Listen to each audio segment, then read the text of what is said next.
what's your me? How's it hanging? How's it happening? You guys know this is Kevin from the Chord Progression Podcast, brought to you by Dark Vision Systems, the best for your custom convenience. Whether you need a custom computer for gaming, streaming, creative, music, business, you name it, they will build a custom PC for you. Get $100 off your entire business code CPOD at darkfusions.com. Link to the podcast below. Thank you guys. Don't forget to subscribe to the podcast. And now it's time for a feature presentation.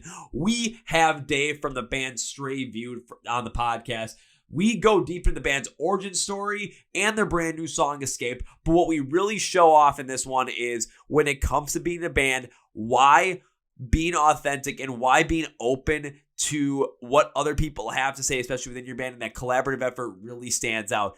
And the key word is vulnerability. Why is that the key word? You'll find out. Are you guys ready? Let's go! Yeah.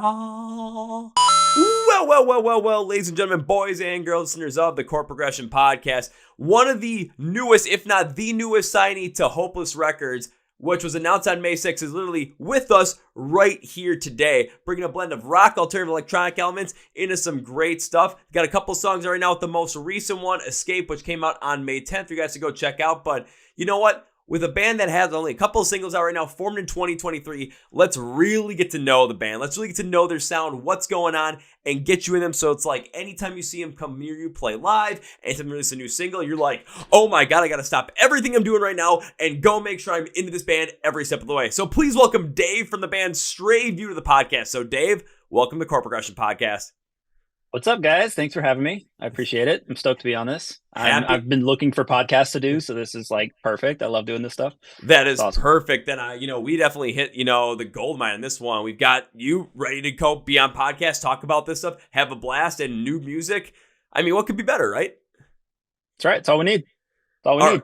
Alrighty, so I want to start out with this because usually when I find out about a band, I'm looking in just to try and get as much as I can in the band, just so that I can prepare the best. I really didn't find a lot of overall history on Stray View, so that's one thing I want to do to get a lot of people in the band. I want to hear that origin story of how Stray View came to be, from when you guys started to where you are now. Basically, I'm trying to have this set up like if you're creating that great Marvel Cinematic Universe and you're writing the first Iron Man movie, but with your own band story. So, give it to me, Dave. All right. Tony Stark, or whatever you want to call it. Yeah, no, I love it. So I'm trying to think of like the best way to start, because it was like it was kind of a slow progression, but I think since I left my old band in like 2016, I had been wanting to have a project that was, like I couldn't decide on any sort of styles or anything. Like I had no idea what I wanted anything to really sound like. It was just it was challenging at first because like at the time in like 2016, if you remember, there was a lot of like solo artists and stuff doing things that were just like a different style completely from like the metal world, and I was just like, should I do that? I mean, I know I can like sing and kind of make that style of songs, but as I was doing that kind of stuff, it just didn't feel quite as honest. It just didn't feel like that's like where my heart and soul was. I've always been more of an energetic, like, I don't know, high intensity type vocalist. I just like all of my foundation of music came from a place of like high intensity, high energy punk rock, just the like chaotic crowds and chaotic stage. And I love that stuff. And I tried to really bring that to my old band too.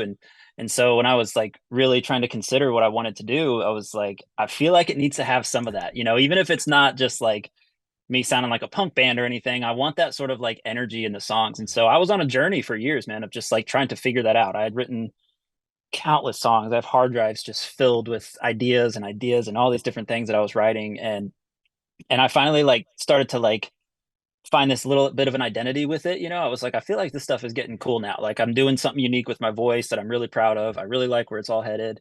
And so I was just gaining confidence slowly but surely, and I'm self-produced. I didn't have any help. It was just really me sitting here in my studio, like where I'm at right now, and just coming up with ideas, just trying to think of everything.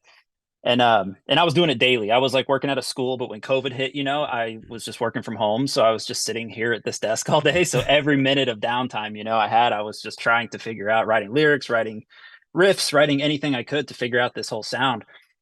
And so, yeah, like I said, it was a slow progression, but at a certain point about 3 years ago, I think I was talking to my now wife. At the time, she was just my girlfriend. I was talking to my wife, and we were we were talking like about band names and stuff like that. And I was super embarrassed too. It was funny. I was like, because I had never done this all on my own. I'd never like come up with a band name for myself or written lyrics that I'm ready to show the world. I'd never like really done that to the fullest extent where it's like all me. You know what I mean? So I was just like really shy about it, even to her, and she's the closest person to me. So I finally was just like, so I came up with this name, like Stray View. I'm not sure if that's, I was just like, yeah, it's whatever. Like I had that energy about me of like, I don't know if it'll be cool. And she was just like, I love that name. I think it's really cool. It rolls off the tongue. It sounds cool. And I was just like, okay, cool. So that gave me this like boost of confidence being like, okay, just she validated it. It's all I really needed. She knows me the best and said it was cool. And I was like, all right, I think that's what's going to like be my like project in mind. And it's funny. I actually have songs. I don't know if anybody will ever hear this stuff, but I have songs that like I have saved in my computer and stuff is like early Stray View stuff. It was like SV idea, SV, whatever, all this stuff is like labeled as Stray View stuff. And it was like completely different styles. Like one of them almost has like a like fuzzy, like bluesy kind of sound with like fat like drums and like a vintagey sort of vibe. And it's like I don't know, it's kind of like a cinematic sort of energy to it and stuff. So like yeah, I was writing stuff like that for a while and I was like, this is pretty cool. It's pretty high energy, but it's not like the sound everybody's used to. It's definitely not metal or anything like that. But it was more of like a high energy, like Foo Fighters type vibe. I don't really know how to explain it, but it was kind of cool. And I was like, this stuff is awesome. And so that's what kind of kickstarted me just writing more songs for it. And as I progressed, I was getting into other people. I feel like I should mention him, Zach Munowitz, kind of like he's a YouTube guitar player. Mm-hmm. And yeah, I've been following him for a long time now, just on Instagram, and everything that dude posted, I was just like, I want to sound like that. Like I was like, I want that to be my style. I don't know what he's doing. I don't know how he's doing it, but I was like, I want something like that. And then as I got into that world, once I started seeing his stuff, I started seeing just more guitar players, more people working in that style and everything. And then I was on Facebook one day and I came across Brandon's page, and it was Brandon Caleb. And it was funny because like, when you're Facebook friends with like a bunch of people and you don't really see everybody's stuff. And then every now and then you'll get some new people popping into your feed. And that's what happened. I just got like Brandon popping into my feed, and he posted like at the time, I guess it was like a demo mix or something. It was just like something he was working on. And it blew my mind. I was like, wow, this dude is really good at what I'm trying to accomplish here.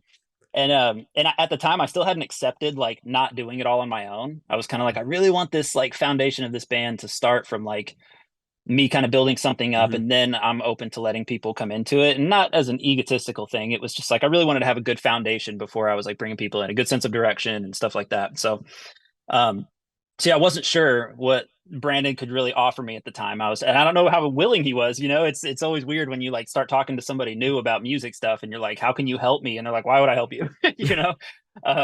And so it was kind of like this, I tried to approach it with like, how can we be mutually beneficial to each other? Like, what can we do to help each other out in any way? And he was always super cool. From the moment I messaged him, he knew who I was and stuff, but he never like kind of geeked out over me or anything like that. He never like made it seem like, oh shit, like this is exciting. Like he was really chill about it all and really cool, which was a really big green flag. I love that.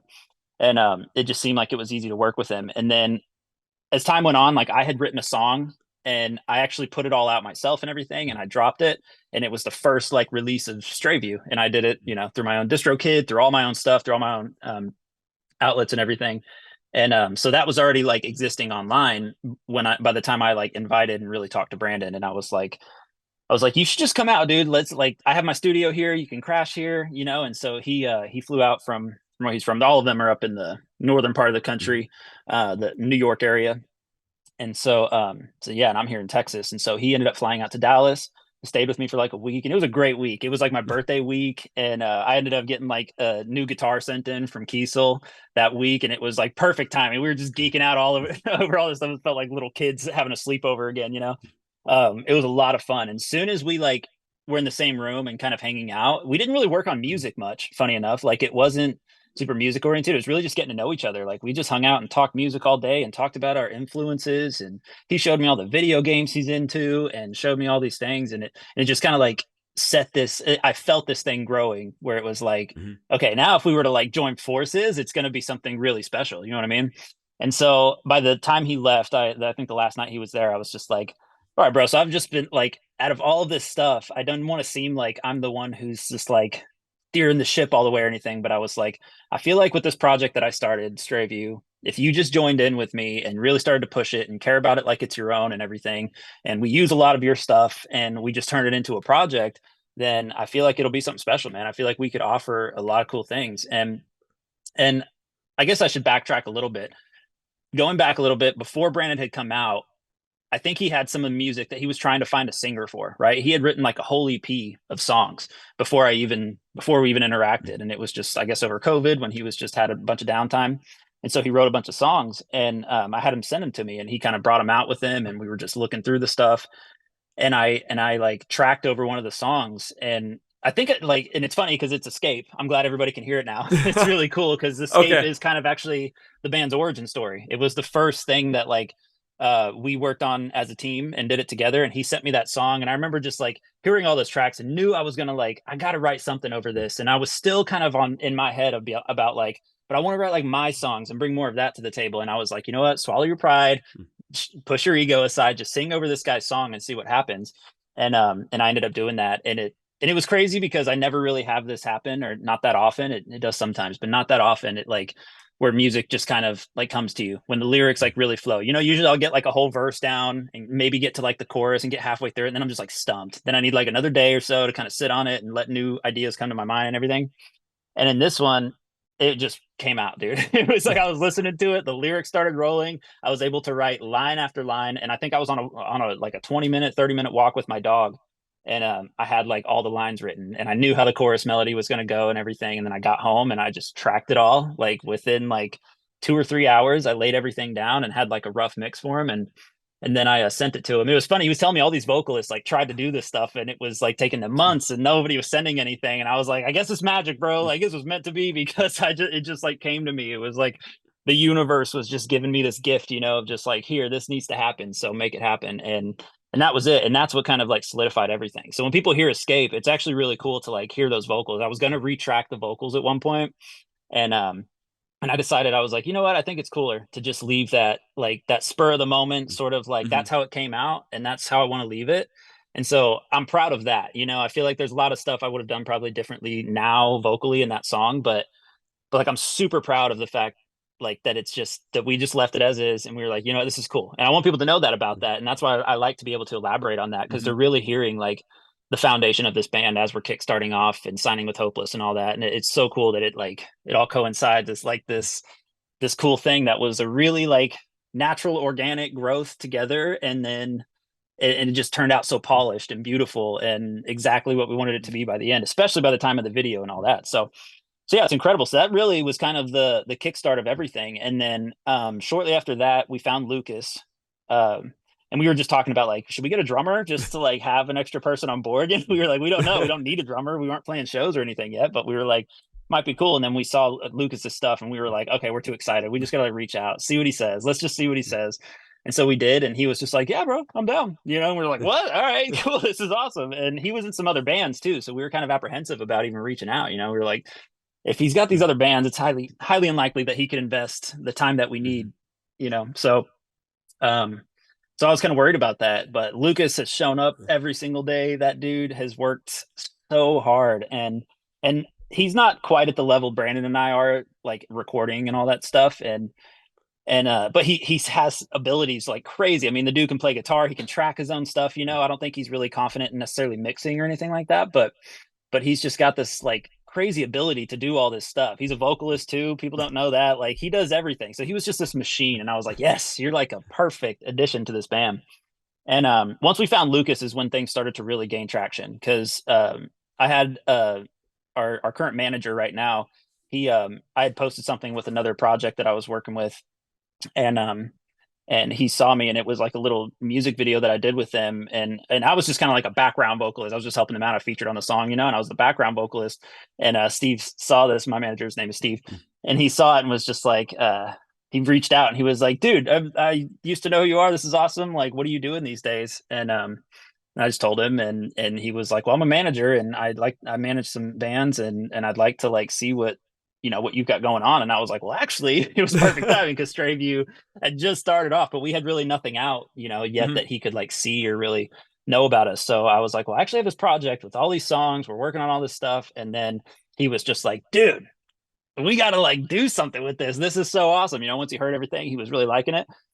And that was so cool. It was so flattering. It was really validating because we were just kind of taking the artist approach, you know, just like, we don't know where this will go. We're just going to put it all out on the internet and hopefully it resonates. And it was so naive and kind of dumb, but I kind of like that. I like that we were just like, you know what, we're just going to start flowing with this stuff. You know, if something cool comes of it, then whatever. And I like that we had that mentality, and Steve came in and just like smacked us in the head and was like, no, that's stupid. Let's market this correctly. You know, let's like do this in a good way.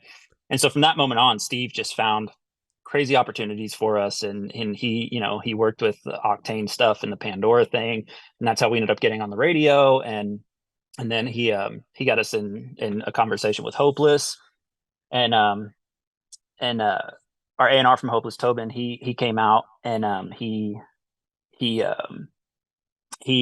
met me out here and we were just kind of chatting about things. And of course I was like super nervous, but I was like, I'm gonna sell it, baby. I'm gonna go in there and just sell this, you know. And I really love Hopeless. That's the thing. Like, Hopeless is the coolest label ever. I remember when he even brought that name up, I was just like, dude, yes. Like, if that label, I'm sorry, is even interested in us, like, that is just like a dream of mine. You know, I that was like one of the labels that, like, as a kid, you're just like, oh, if I could get on that, you know, that's awesome.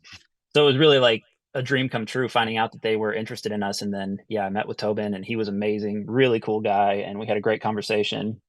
And then that's what kind of kickstarted it all. And then a deal was in the works, you know, and then we signed our deal. We got to meet everybody in LA. And now we're kind of here. And our bass player, Jake, is actually the newest addition. He came with us to LA and shot the music video, but he was still in kind of a trial period. We weren't sure because, you know, he's got another project too, but he lives locally to me. And Jake was kind of like magic as well. Like, everything that's happened in this band, it seems like it's just like meant to be. It's so weird because I met Jake a long time ago and he was coming in to be a client of mine. I was going to actually help him with just like songwriting stuff because he's like a singer songwriter and plays the acoustic and all that. And I was just going to help him record some of that and knock this stuff out. And then we started getting in a conversation and he was like, yeah, I actually play like a dingwall bass, which is what's on all of our songs. And I was just like, wait, what? And he was like, yeah, it's a 5-string. It's a black one. And I was like, dude, I was like, that is like, I've been looking for someone just like you to be the bass player for my band. And then I heard his voice. I heard him in his other songs and everything. And I showed the guys and everybody's just like, yeah, I mean, if he's into it, he's a good fit. And then we brought him out to LA and within minutes, I mean, these guys were like children, just like laughing on the playground, like all just being like idiots with each other and stuff. And I was just like, this seems like fate, you know, it's like meant to be. And so we really hit it off with Jake. We love Jake to death. And then after we did the music video and stuff, we finally made him an official member of the band. So yeah, he's officially in the band now. And we feel complete, you know, it feels awesome. Everything feels amazing. We haven't had any issues. And I've started it from like a place of like really communicative, you know, like if you're going to like if you've been in bad relationships and you start dating again, you're really like, you lay it all out for that next person, you know. That's kind of how it was with this. I like basically just shove them all in a corner and I'm like, all right, we're going to like talk to each other. We're going to be communicative. Nobody's feelings are going to be hurt if something needs to be said. Like, we've got to communicate really, really well and be a solid band. And just like any business relationship, I just wanted it to thrive and really operate with a really strong foundation. And so that's what Stray View's been built on. It's been like really communicative, really professional. While we still have fun, our group messages are filled with memes and us as they should be. Yeah, exactly. And so we do have a great time. Like, don't get me wrong. I think I would consider myself more the serious one. You know, I'm the oldest one in the band and I'm kind of like, all right, business guys, business. I don't like respond for days if it's all memes. And then it's like one serious message and I'm like, okay, what's going on? But yeah, no, I love it, man. I love that dynamic. I love that we can be playful, have fun, and also be serious. Like, we're really punctual. We're really on time to everything. We really try to be a responsible band. And thankfully nobody's on drugs. Nobody's an alcoholic. You know, nobody's doing that kind of stuff. So we're all like pretty into it. You know, we really love what we're doing. We're really excited about it. And we love to write songs, man. That's the coolest thing about this. Like, that's where this whole thing came from, was just a genuine love for music and creating songs. So it's really exciting. So whoever's going to put together the Wikipedia page for Stray View, and if you're looking for like the origins of the band, just have to listen to that whole entire origin story that Dave just laid out for you. Everything you're possibly going to need is going to be strictly in there. You don't need to go anywhere else but this podcast for that, because my God, right. I've asked a couple people to give me like the origin story. I've never had that much detail be put into it, but That is absolutely incredible. Just Thank you, where man. Yeah, everything thank came you. from. The one thing that I think about is like a major takeaway from your story overall, especially that other artists can take from, or people that really want to get into music, that want to get into bands, is, you know, you came into this whole entire thing, came into the whole entire idea of Straight View, potentially wanting to go solo, you know, doing your own solo stuff in 2016, which could have been completely different. But you had an idea of where you wanted to go and what you wanted to, at least at the absolute core of your sound, which was to have that energy and that drive that was there in the overall sound. So it wasn't going to be something that was going to be all over the place, where people, when they listened to it, they knew it was you and they knew it had the purpose and this consistent drive behind it. However, it wasn't just all on, you know, letting it that be the whole sole direction of it and not ever really relenting from the idea you had in your head about it. By working with Brandon, by working with Lucas, by working with everybody else, bringing these other guys to the band and being able to take what they have, take their strengths, take their music as well, see where it kind of connects and see how you can grow overall and have that open mindset to see, hey, this is where I want the overall, you know, core sound direction to go. But when it comes to the intricacies of songwriting, when it comes to the overall construction of the sound that is going to be Stray View, it can go in so many different directions. So that's what's the beauty of it. You have to allow not only other people that you want to work with to have their own say and have their voice heard, but at the same time be able to be willing to work with them in order to see, is this going to work out? Is this going to be what is best for the band overall? And if you're going to be so rigid on, no, it's got to be my way or the highway, everyone's going to take the highway and go somewhere else. You know, if you want to be successful in this, you got to be willing to work together, especially if you're in a band. That's 3, 4, 5 different people with 5 different influences, 5 different origin stories, 5 different backgrounds, 5 different mindsets, and 5 different ways they see the world. There's going to be some differences that happen, and they can absolutely make the band even better than you ever thought they were going to be. Yeah, man, 100%. And that's like that's basically what I started. I had to learn that, you know, that wasn't something that came to me because I did, like I said, I had this like sense of pride when I first left the band that like, and a lot of it came from the experiences I was having. You know, I was trying to work with some local people and trying to make things happen. And it just felt like nobody was like clicking with me. It wasn't, and I think a lot of it came from kind of my ego coming out of the band a little bit. You know, I did have this like I did see myself on this sort of pedestal a little bit, and that had to just like shed over time. And once I shed that down, it was like I just it was like this awakening. It was like this epiphany that I just absolutely needed. And then I still didn't have any of the resources to like enact that yet, to do anything, and no people to reach out to. But I was like, I just need to approach everything that way of just like trying to be more collaborative, trying to be more open. And thankfully I like produced music and started working with more clients. And at the time, you know, I felt like I had to like write a lot of their music and direct them and stuff. And that wasn't the case. I started to realize that like just let them come in and do their thing and see what happens. And then I started making music I was like really proud of with them. And then that's where it kind of clicked with me that it's like when you really like not just only let people do their thing, but push them to be their best. Like I think that's so important. An important factor of that because like people can come in and you know try their thing and it's hard to get through that like, oh, that's not really what I would do moment, you know. But if you really let them come in and you just tweak their idea and you're enhancing their idea, or you say like, let's just, I love that, let's try this, you know, on top of it. And now it's this collaborative thing. They don't feel like they're being shut down. You're able to work together, and that was a hard thing. And I had a hard time with it because I was, you know, I was working, like I really overworked myself for about 3 years. Like it was really bad. Like my health took a toll a little bit. Like it's just through the COVID thing. I think a lot of people kind of suffered a Yeah. similar situation.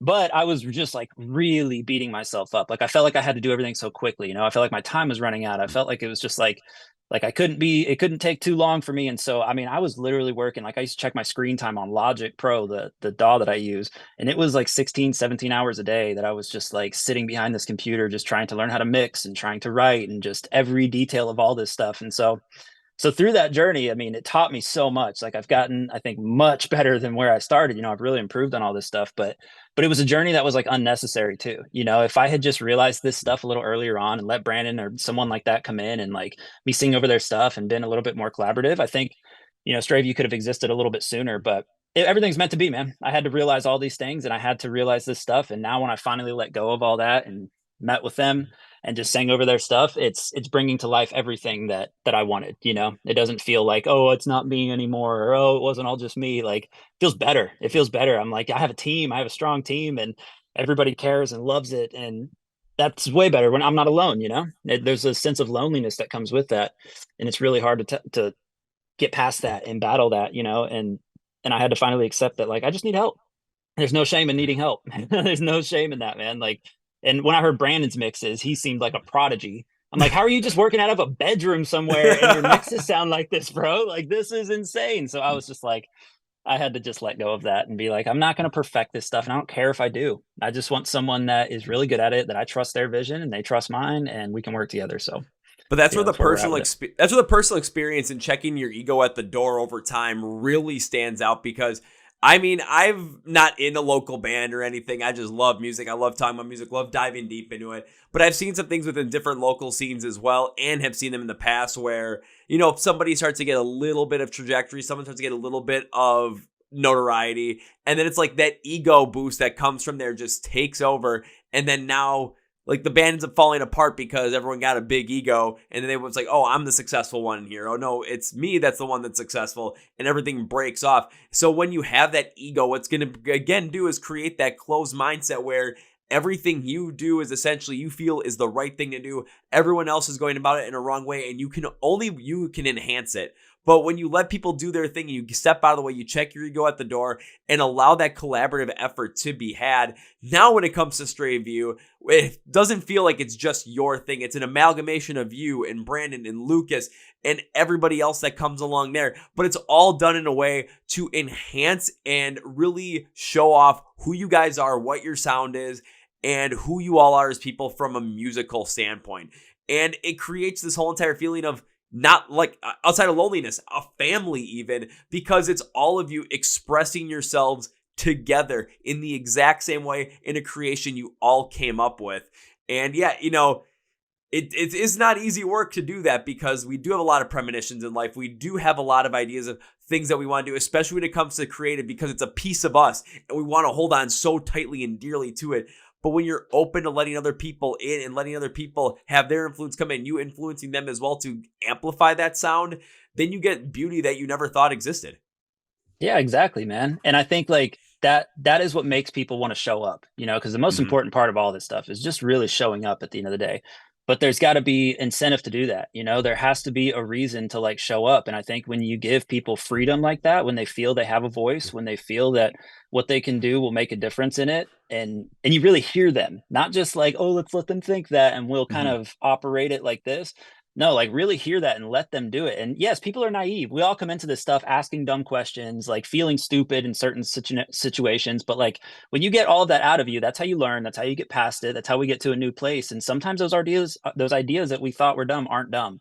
You know what I mean? And it's important to allow everybody to have a voice within your project like that, and an equal voice, And I think there's this weird like shift that kind of happens if people depend a lot on like outside resources to help their band, because then it's hard to identify what the like driving force is behind the band, like what's really creating the success for it. And it gets blurred when it's like, well, is it the front man's pretty face? Is it the music that somebody may be writing for, or that the guitar player's writing, or whatever it is, it's like, you don't really have a good idea of that. And when everybody's got their voice, you just know that it's like, this system will work, because we'll always just try to check every box of like what could be, like moving us forward and how that's going to go. So yeah, it's interesting, just like letting people come in and really have a say, even if you're defensive about it or don't really trust it in the beginning. It's cool. It's just like any other relationship. The more you get to know somebody, the more you understand them and can trust them with things, and it's important to enact on that and really allow that to grow and come to light, Yeah, and think about it too. I mean, take a look at a lot of the bands that are absolutely hitting massively right now in the rock and metal world. Take a look at a band like Lorna Shore. Could you imagine what would have happened if someone's ego got in the way of To the Hellfire and Will Ramos doing the pig squeal? Or back in 2016 with Knocked Loose with the whole entire Counting Worms Arf Arf moment? Or even going in a little bit further, could you imagine if, someone tried to limit what Sleep Token wanted to do for 2023, or limit No Sebastian and Bad Omens to create Death of Peace of Mind in 2022? It's something where having that ego and just like really being so rigid in an idea doesn't allow that to happen. But at the same time, when you let every member of the band flow with their own creative skill set, really amplify their whole entire piece of the band, then you get this massive amount of work. And it's like, well, now who's to be the like person that really is the driving force behind it? There might be one that has a little bit more, but it's like, yeah, like I'll use Bad Omens example. Yeah, Noel Sebastian's songwriting and his presence and his voice really do stand out, but without the guitar work, without the production I know that Jolly's able to work on as well, and without the backing of the drums, you're not going to get that. You're not going to get what came out in 2022. And from every other band as well, you're not going to get that overall like absolute incredible approach if you don't absolutely work together as a team. Now, there are some people that might be pulling more of the weight than others, but if that's what's going to be best for the team overall, that's what happens. It's simply at that point, you break it down to economics, where if someone's going to be so good at something and they really want to be the driving force behind this one specific piece, let them run with it. Let them go with it, because that's where the passion is. And if you're a little bit better on the back end of things, absolutely be on the back things. If you're a better producer and you really want to mix and master some of this stuff too, go for it if that's where your strength really lies, because then in the end, everyone's maximized on their strengths. Every sound that you're coming out with is amalgamated from the entire band, and everyone feels like they have their voice heard. On top of that, everyone feels like their voice is a part of that song upon release or music. Yeah, absolutely. Absolutely, man. I completely agree with that. And it's interesting how now we're kind of in a time with music where like the trend of what people are trying to achieve in music, before I think it was a lot easier to kind of like manufacture a product that would sell. Mm-hmm. You know what I'm saying? I think it was a lot easier to get a band that's like just doing kind of, they check these boxes and you're like, well, we can market that, we can make that roll. And now people like, I don't know what it is. I guess it's technology, social media, all this stuff, but I feel like our audience, especially in this genre, is really trying to find this sense of heart and soul in what they're listening to, and I think a lot of that, like the trend that I'm seeing is with bands like Sleep Token, with bands like Bad Omens and all of that, you can really feel that in everything they put out. You can feel that there's like that he's putting everything he's got into the vocals, but what's behind it and what's reinforcing all of it is really well thought out and really tastefully done and has a few minds on it. Like anytime I work with a new client or something and they come in and they have music by themselves, even if there's amazing sections of it, it's like nobody just perfects it on their own. You know what I mean? I've yet to find somebody that just like nails it all the way across the board. And I get that. That's human. That's really natural. And so I think when you hear these bands that are doing really, really well today, you can feel that energy, that like that contrast they have in their music and the way they work together and the way everything complements each other so well. It's like, you can tell there's multiple minds on it, but all of them have really good strengths that they individually bring to the table and can enact on this stuff and bring this, work of art to life. And it's really cool. I think that's the hardest thing in music to achieve, though. That's like what happened throughout the 70s and the 60s, and all these legendary artists, they found musicians that did exactly that, maybe the styles were different and stuff, but there was this like crazy amount of just like cohesiveness with everything and just the way they worked. But it was a lot of their like dichotomy as a band and how they all interacted and just like, and how they flowed. And obviously back then times were boring, so everybody was playing their instruments and just like getting really good at what they did. When we have this crutch of social media and doom scrolling and stuff, I think it's easy for musicians to just not put quite as much effort into what they do.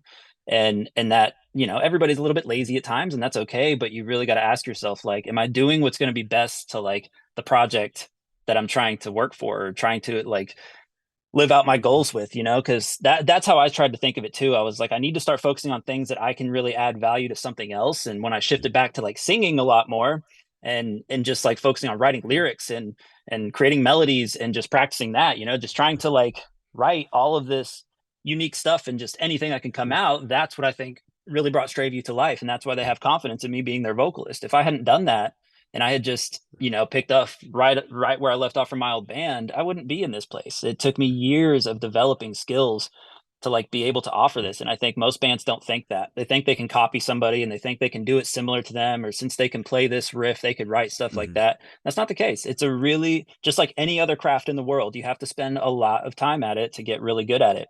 And we're hearing these bands now who have like mastered this stuff, and those are the ones that are popular, and those are the ones that are working well together and really doing it. And it's cool. It's kind of refreshing. I think it's a thing that the music scene really needed. It was just the sense of honesty coming back into it. And now the musicians feel like more valuable and more like honest with what we do. And that's what I think. Like, if you're going to be sacrificing money and living a crazy lifestyle or doing anything like that, it's got to be worth it in some other way. You know, it has to feel honest to you. So that's what we're trying to do.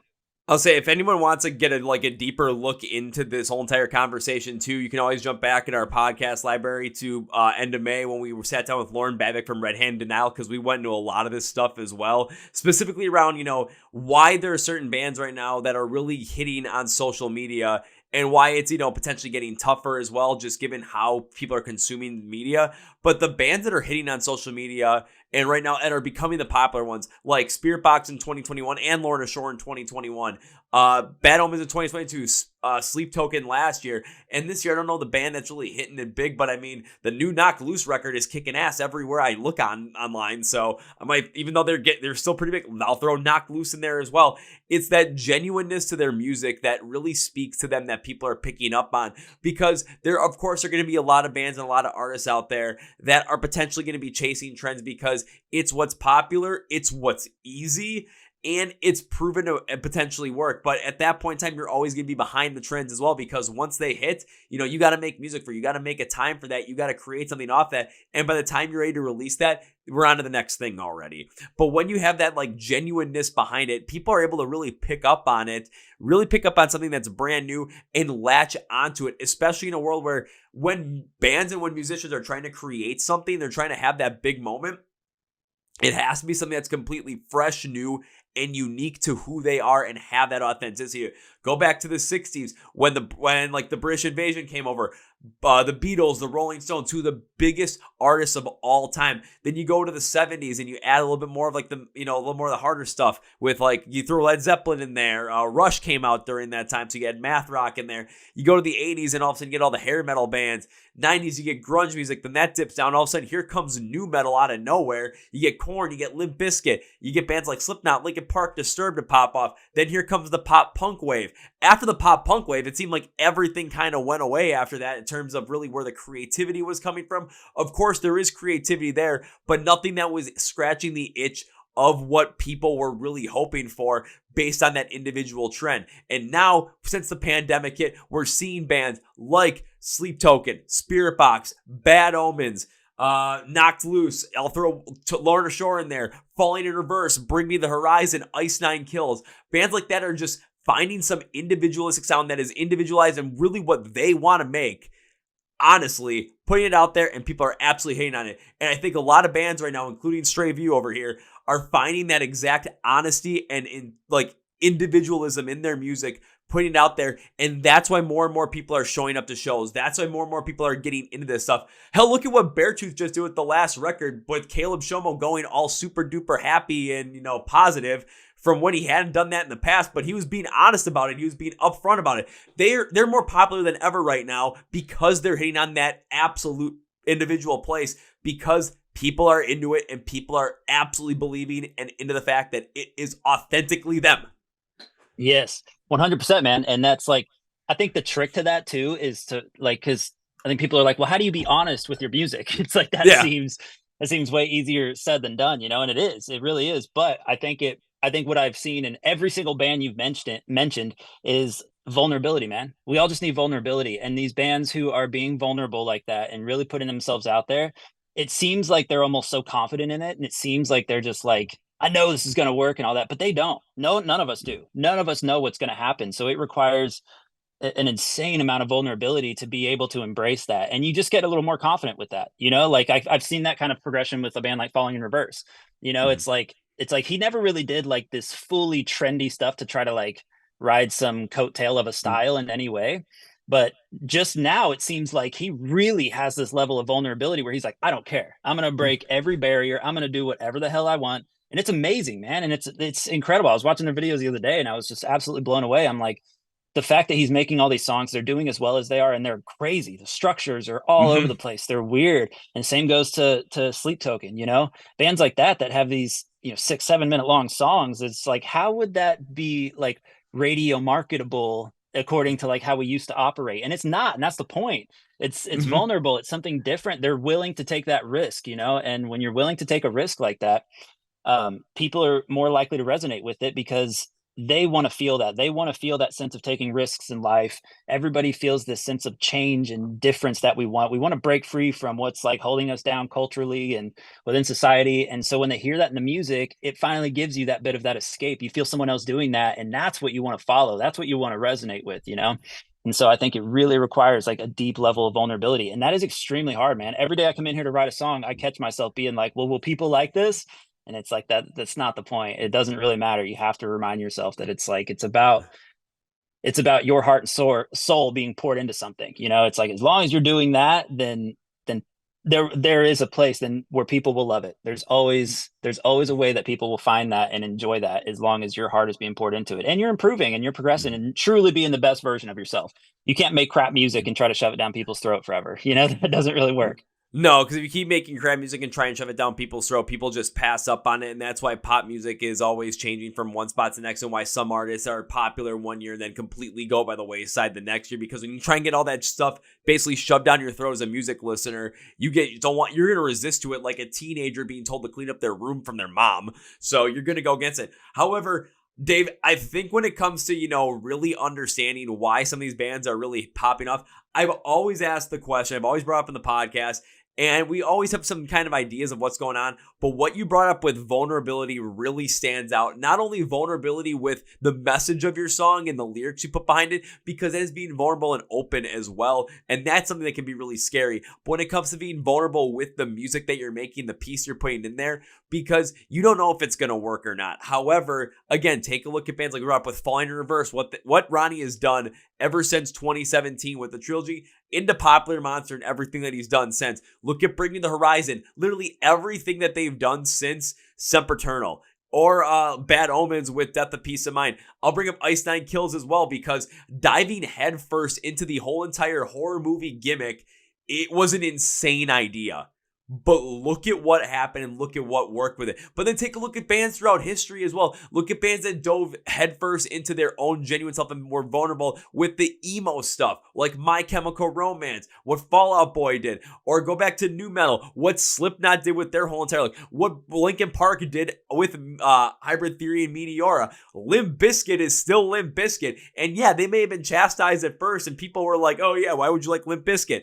People love Limp Bizkit now. They're still going and playing, and everyone's going out to see them. It's because they were vulnerable not only with their message, with their lyrics, but with their sound, and were willing to put it out there because it was genuinely themselves. And if people liked it, people were going to be into it. If people didn't like it, maybe they weren't going to be a fan of it. That's okay. But they were going to talk about it at some point. And even if they were talking about it, they were giving you more promotion off of that. And sometimes that could be pretty good publicity too.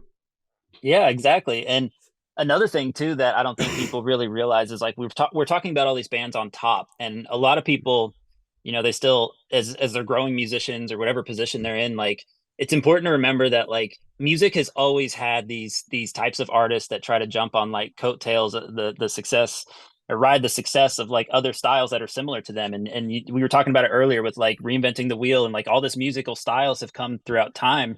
And around the 80s, I feel like is when all these artists started to really, really do things that were getting a little too similar. And I feel like that came back again in the metal scene in the Warped Tour world around, 2012 through like 2017. Yeah. It was like all these bands are just trying to emulate what is popular right now. And that's the biggest mistake you can make as an artist. I genuinely think that, like, if you're just trying to copy something, they got success off of that. Why do you think you could? That doesn't make sense to do that. And so it's interesting how like it's so important for you to like just be true to yourself every step of the way, because like that's what's going to make everything unique. Taking all your influences that you grew up listening to and making your voice sound like that, taking the guitar tones of all the bands that you really liked and finding something unique from it. That's what makes you stand out. That's what makes you something different. And so it's important we remember that as musicians, like creating music, because that's how you make new stuff. That's how you push the boundaries. That's how you feel vulnerable, but trust it, like that's when it's like, I can trust this. It's not that you're copying something that's been done. It's you're taking everything you love that moved you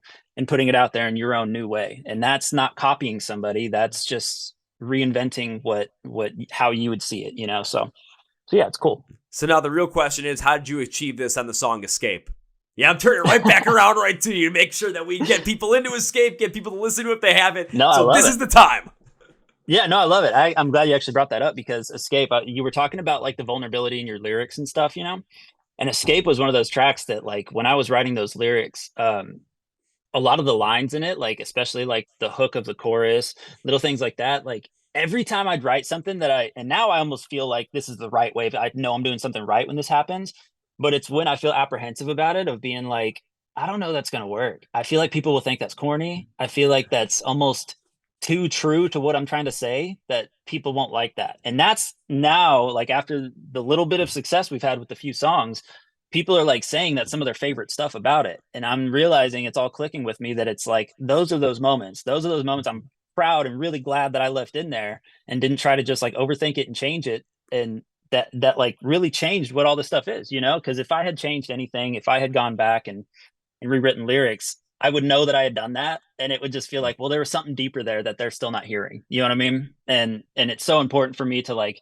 go through this process now of being like, well, fuck it. That's what I would put, I don't care. And people will bash my lyrics sometimes. And I've heard people not like them and stuff too. And that's okay. But it's like, it's what I'm really feeling in that moment when I'm talking about that. And there's this kind of way I go about my process of like, if it comes out, there's a reason it came out. If there's a reason I'm like wanting to put this on paper, sometimes I don't even know what it means yet, but there's a reason I'm wanting to say it that way or put it down that way. And I leave it open to everybody else. I'm like, you guys can take it for what it is. So some parts of my songs, I feel like, don't even necessarily make sense with what I'm talking about. But then I listen later and I'm like, but it does. It like weirdly does. You know what I mean? And so I'm even discovering new things about myself and my writing and stuff, as long as I stick to that vulnerability. And I think that's how you stay on track with it. That's how you continue it. Now that I'm going into writing any new stuff or any future of Stray View, that's the approach I'm going to take. It's just like, well, if I feel like I'm being vulnerable, that means I'm doing something right. That means that like I'm putting myself out there in a good way. And that's the stuff I should release. That's not the stuff I should be apprehensive about. That's the stuff I absolutely should release. And I think a good artist can make a balance of marketable music and also just extremely creative. And that's kind of our goal. We want people to resonate with it, and we want it to, on a surface level, be digested well, but at the same time, there's a lot of artistry that can be dug out of it. Yeah, because when it comes to being an artist, if you make music that's just strictly marketable and is strictly easy for people to consume, there's not going to be a lot of that real vulnerable substance that is behind it that's really going to be able to connect with people on a deeper emotional way. But if you get so over the top creative with it too, and you never have any of that idea of, okay, is this potentially, too creative? Is this too ambiguous? Is this too abstract? People might not necessarily get into it. And maybe when you listen back to it after a couple of days, you're like, what the hell was I even thinking? Because I don't even know where I was going with this. You have to create a song that's going to be creative, but at the same time is going to actually, when you sit down and listen to it as a listener and remove your knowledge of what exactly you wrote about and what exactly your goal was, and then you have to understand, does this hit? Does this actually work the way that it was intended? And especially if you're in a band, the best way to do that is work with your bandmates, work with the people that are producing your music too. See what they're seeing during that period of time so that you can create the most creative song you can that's going to hit with listeners that you absolutely want to connect with. And I'm not talking about putting in certain tropes or certain trends, because we are definitely not for that and just trying to hit on what is popular. What we're talking about is making sure that you are getting your message across to people that don't know exactly what your message is, getting that emotion across to them, and doing it in a way that is still creatively and connectively you. Again, vulnerable at the absolute core.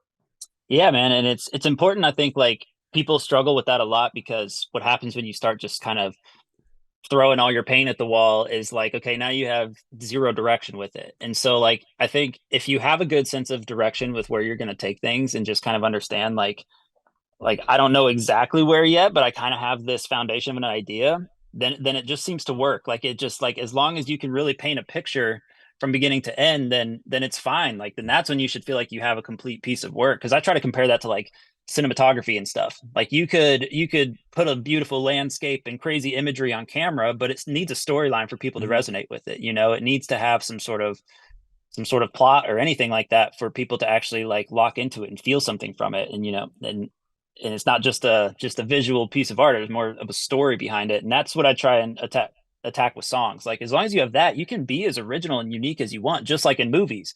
The types of visuals that they put in movies and the crazy stuff of things you've never seen before, but they can put it all together into a storyline and make it something that we can all relate to, a human experience sort of thing.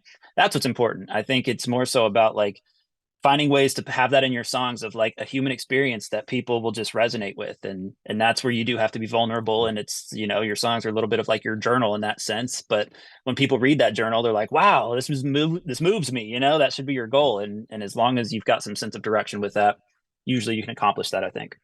Oh, I absolutely think you can. I've seen many bands do that as well when it comes to their lyrics. Yeah, you can be vulnerable, you can be metaphorical with it, but as long as you're taking people on that emotional journey and having them connect with the emotion you want to connect with them, they're going to find the meaning of the song and they're going to put their own selves in it and they're going to find that personal meaning then for themselves. So it's really like you're talking about them, even though you made a song that was so vulnerable about yourself. You may have been scared to put it out there, but no one knows exactly what you were writing about unless they were there. No one knows exactly how you were feeling. All everyone knows is that the emotion that you were feeling and how they connect with it, because they connect with it in a completely different way, but they understand the emotion at some level and in some capacity where it's connecting with them, and then they're loving the song. And it could be something that they sit back on and have that moment where you're just like, does this song exist? Am I in like the fucking Truman Show and everyone was watching me and like they made a song based off of that? What the hell? Because I've had those moments before with some songs. Oh yeah, it's freaky, but those are some of my favorite songs of all time. exactly, man. They were the most moving because it was like, I've experienced that, and once that clicks with you, you're just like, I feel like I know this person now. And that's what creates a following for you. And that's an honest following too. That's what our mission should be. It's like, that's how we connect with people on a deeper level. And every single face, man, like even though if you get success really quickly or you have all these things, like those people are there for a reason. And it's important to remember that and continue to make your music based on that, Oh, absolutely. Well, Dave, I got two more questions for you. One's a fun one. One's going to make you probably really think and maybe hate me a little bit, but it's going to happen. So First one is, going forward, what's the plan for Stray View? Come on, give us a little bit more of a roadmap or potential like a teaser of what's going to come next so we can get, our teeth sunk in and be like, give me more. Yeah. No, I'm not sure how much I can elaborate on like details of it, but basically, I can kind of fill everybody in on like I guess where this is headed and what some of our goals are and stuff. Give us that roadmap, but like ambiguous roadmap. Yeah. No, I feel that. Well, we do have a lot of music completed, and I think in every previous project that I had leaving my old band, I didn't have a lot of music completed. I wanted to and was trying to get stuff going, but it ended up not working like that. So this band is kind of the opposite of that. I was like, I need to make sure we have a ton of stuff and we're ready to go, So we have a lot of music that we're going to be releasing, and can't really say how or when or anything, but yeah, we do have some songs finished right now, and literally as soon as we get off of this call, I'm working on like writing our first like full length. So yes. I mean, like it's in the process like every single day. I mean, because we write all our own music, but yeah, so no, I'm right in the process right now of writing basically all of our stuff, or as much as I can. I don't even know. We don't really have like a number of songs we want. We've all written like all these ideas over time and like riffs and things like that. So we have a ton of stuff that we're going to be like putting together really soon and just like expanding on more. But thankfully we do have a solid release plan for like most of this year. And we're going to be just trying to gain fans and get attention, just do the right thing. And hopefully we start playing shows soon. I'd really like to get in the room and like start rehearsing and getting everything like hashed out. I'm really excited because I practice almost every day and I'm like, oh, I can't wait to be on stage and play these songs, Yeah. So I'm really excited for that. So hopefully that's in the cards too, within this year. And then, yeah, man, like I said, we're just writing an album. So we're always trying to be like way like 10 steps ahead. That's the goal with this band, just so we never run out of stuff. And a lot of it is like short form content, man. We're really focusing on like new ideas for a lot of short form stuff. We want to push a lot of that. We enjoy doing that. I really enjoy making short form content. I think it's really cool. It's a little stressful to shoot like a whole music video all the time. That's a lot of work, but the short form stuff, it's a lot of fun and I enjoy doing that. So yeah, I'm trying to be more interactive, man. I really just want to connect with our fans on an honest level and just like really try to like build this up in a really honest way. And so we're just kind of doing it slowly right now. But yeah, as far as like tons of songs and stuff, we have got a lot that we plan on releasing. Nobody, we haven't even scratched the surface yet. There's like so much that we still have in the works right now, and it's unbelievably exciting. It is so hard to just keep all that stuff in and like listen to those songs and be like, oh man, I can't wait for the world to hear this, you know? Yeah, but now's the perfect time to get into the straight view. You're going to be getting it on the ground floor. It's like getting into Facebook before Facebook was Facebook. Come on, how could you say no to that? No way, Mac. I mean, come on. Yes. There's so much more music coming. You got to be ready for it. So my last question for you, Dave, and this is something I love asking everybody, because not only does it get us as fans to know more music and get to know more artists, but it helps us get to know more of what you like and what you're listening to. So I'm going to limit it to 3. So Dave, can you give me 3 bands or artists that you absolutely love that you would love to see get more exposure and get more notice? I love to get more people into more new music. This is the best way I know how to do it. So yeah, well, since you asked me that, I feel like I don't want to say like my top 3 like favorite bands at the moment, because they're all kind of like killing it. I'm trying to think of someone that like maybe someone not quite as many people have heard of. Does it matter the genre? Does not matter. Does not matter. All right. There's a guy named, let me double check some of this so I don't mess this up. But I've been listening to this guy out of Nashville. At least I think. Correct me if I'm wrong on that. I'm sorry if I say his name and he's not from there, but I believe he is. Yeah, his name is Zach Day, and he is just like an unbelievable singer. Like, this guy is just on another level, and I don't know, I love his music. It's kind of like folky, some indie stuff, but he does a lot of like runs and sings in a higher register, and I feel like I could never do that. So I'm just absolutely fascinated by this guy. He's absolutely incredible. So he's amazing. And then let's see, what have I been listening to? I'm pulling it up on my Spotify right now. We're just gonna take a look. You and like half the other people I asked this question to have to pull up their Spotify and give me an answer, but I'm more than happy about it. Yeah, we gotta see. The band Honey Revenge. Okay, I gotta stop you right there. Honey Revenge is the most said band whenever I ask this question. The number 1 most said band. Really? That doesn't surprise me at all. They're incredible. There's a reason for that, I'm sure. They're amazing. And then let's see. I know I got something else in here. There's got to be something else. Yeah, that's funny that Honey Revenge is, because they're kind of a newer band too, and so that would make sense. They're doing that. And then I don't know, I feel like this band's kind of killing it, but I just can't get enough of them, and that's Holding Absence. Oh my God, yes. Yeah, man. That new record they put out, they're like the epitome of everything I've been talking about in this podcast. I feel like they're so honest with what they do. They're so talented. Like, Jesus, kid, their singer sing, like, got some pipes on him, man. Like, I really, really respect everything they're doing. And even like their live show and stuff, their energy and the way they perform is just like, it's so good. I really feel like they should be playing in like stadiums right now. I just can't believe they're, just like still touring the venues they are. It's just like, wow, you guys should be massive. They are so good. I know exactly what you mean, because I had Lucas on the podcast right before the Noble Art of Self-Destruction dropped. And actually, when it was like one of their first tours here after the pandemic, there was Dayseeker had a small run. It was Dayseeker, Thornhill, Holding Absence, and Caskets. And I'm good friends with the guys in Caskets. So I was like, I brought him beer on the bus, and I knocked down the door. And the Caskets wasn't on the bus. It was Holding Absence. So I went on the bus anyway, and I was just hanging out talking with Lucas. And then like almost a year and a half later, I get to interview him. Noble Art of Self-Destruction is it wasn't my favorite album of the whole entire year last year. And you're right, it is amazing that they're only at the level they are right now, given the talent, given the just energy that they have, and given the vulnerability they put in their music, not only from Lucas's lyrics and his vocals, but the way the band constructs their songs as well. Like, that is the epitome of everything you want to know about being vulnerable with your music. Just go to Holding Absence for that. Yes, exactly. And like that, I always jam that song Honeymoon.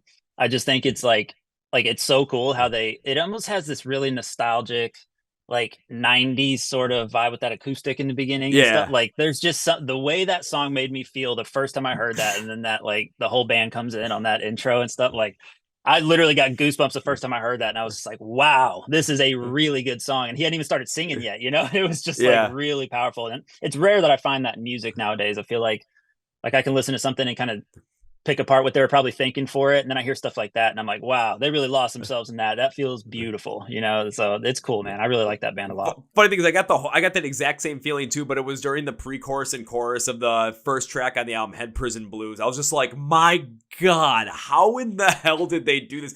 And I remember I asked them like right after the album, I'm like, how was that not one of the singles? Like that was, for me, that was the best song on the record, and you didn't even think to like drop that as a single. What the hell, man? I know, man. And I don't know how Lucas performs like that in the studio. God. Like every single part, it's like the vulnerability, what I was talking about. He's so good at just like singing with such ease and like making it be exactly what it needs. Like, yeah, he's an incredible vocalist. He really is. You gave a couple of great examples. I absolutely love it. Great suggestions. Now, Dave, as we bring this podcast to its conclusion, one thing I like to do is give my guest, which is you, a chance to say whatever you want to say, plug whatever you want to plug, promote whatever you want to promote at the end of the episode. So, Dave, floor is yours. Sweet. Yeah, everybody go check out our new music video, Escape. Just came out on the 10th, on Friday. And yeah, like I was saying earlier, we have a bunch more stuff in the works right now, nothing else out, but that music video is amazing. So if you haven't checked it out, check it out and subscribe to our YouTube channel as well. And go follow us on social media. We're a brand new band, so we don't have a lot out there yet. We don't have a big following, so we really need you guys to spread our name. We're super excited to be doing all this, but the faster it moves, the more we can, the easier it'll be for us to play shows and all that. So yeah, go follow us. There's going to be a lot more on the way. It's exciting. A lot more on the way. Get on the ground floor while you can. So now it's having this podcast with three things. First things first, when it comes to Stray View, go straight to the podcast floor where it says Find Stray View online. Links, labels for everything, for social media, YouTube, where you can watch music video, where you can stream the music and do everything you need to get into Stray View right now is down there for you. I am going to be your own personal Google on this one. I've got everything down there. All you need to do is click and go to your favorite one and follow along with the band. Go and do that. I am telling you to do that right now. Now it's time for number 2. Dave, whenever I guest in the podcast, I enjoy the podcast. I tend to make a certain promise way to say thank you, and I want to continue to support you in the future. So this is what it is. So I know you want to go out and play some live shows. So when I can see you perform live for the first time, I will go all Liam Neeson from Taken on your ass. I will look for you. I will pursue you. I will find you. I'll say hi, and first round's on me, whatever that may be. You're welcome with open arms, man. Yeah, we love it. We want to definitely hang out. That'll be really cool. Welcome with arms wide open. Bring some of that Creed, baby. That's right. And now it's time for number 3. Dave, as we bring this to conclusion, I cannot end this by saying goodbye. That is way too final. I made a promise to you. Plus, this is an incredible conversation. I would love to have you back on the podcast again in the future. So goodbye. It's too final. This is, I'll see you later. All right, man. See you later. Well, folks, it's been an interview with Dave from the band Stray View, and now it's time for Kevin's final thought. When Dave brought up his reasoning why bands like Falling in Reverse, Bring Me the Rise, Bad Omens, Spirit Box, Lorna Shore, Knocked Loose, Sleep Token, Ice Nine Kills are on top of the game right now and are constantly getting more and more attention from them, and why they seem to be growing at a rapid rate, his reasoning by saying they are being vulnerable with their music stands out so much and makes so much sense. Now, when we say vulnerable with their music, we're not just talking vulnerability once again when it comes to their lyrics. We're not talking vulnerability when it comes to the overall vocal pattern. We are absolutely including those, but we are also talking about vulnerability in the style of music that you're playing and what you want to create. Do you think Falling in Reverse and Ronnie Radke would be where they are right now had Ronnie not decided to go with these weird structures, these insane progressions, insane stuff like he has, especially on everything that's going to be on Popular Monster and from the 3 trilogy songs that led up to it with Lose My Life, Lose My Mind, and Drugs? Do you think Lorna Shore would be nearly as popular had they not gone down the cinematic route and let Will Ramos pig squeal? Would Knock Loose be as popular if they didn't go arf arf in one song? Would Bringing the Horizon be as popular had they not tried all these different things with electronica, with different genres, with the help of Jordan Fish for 10 straight years? Would Ice Nine Kills be where they are right now had they not leaned into their whole entire honest, vulnerable strength of loving horror with Ed Spencer Charnas? Think about it. Probably not. Actually, not probably not. No, they wouldn't be there. And you want to know why? because that would not be authentically them. They are authentic with themselves. They're authentic with their message, but they're authentic with the music they create, from its construction, from its instrumentation, from its progressions, from its build, from its vocal progressions, from its vocal patterns, from the lyrics to the tones, everything. They are vulnerable with it. And it is such a big piece. I need to keep saying it. Be vulnerable with your music, just like Dave and Strayview are. So get in with Dave and Strayview right now. Go straight to the podcast where it says Find Strayview online. Link symbols for everything are going to be down there. So go follow along with them. Also, make sure you subscribe to the Chord Progression Podcast right here on YouTube. Hit the follow button on Spotify and Apple Podcasts. Hit the like button as well to help push us in the algorithm. We also do new episodes every single Tuesday, Thursday, and reactions on YouTube every single Friday. Thank you, Dave. This was incredible. On that note, that's going to be pretty guys. Listening to the Chord Progression Podcast. My name is Kevin, and you guys know how I end every single one. So big, healthy, and hearty. See ya! Yeah.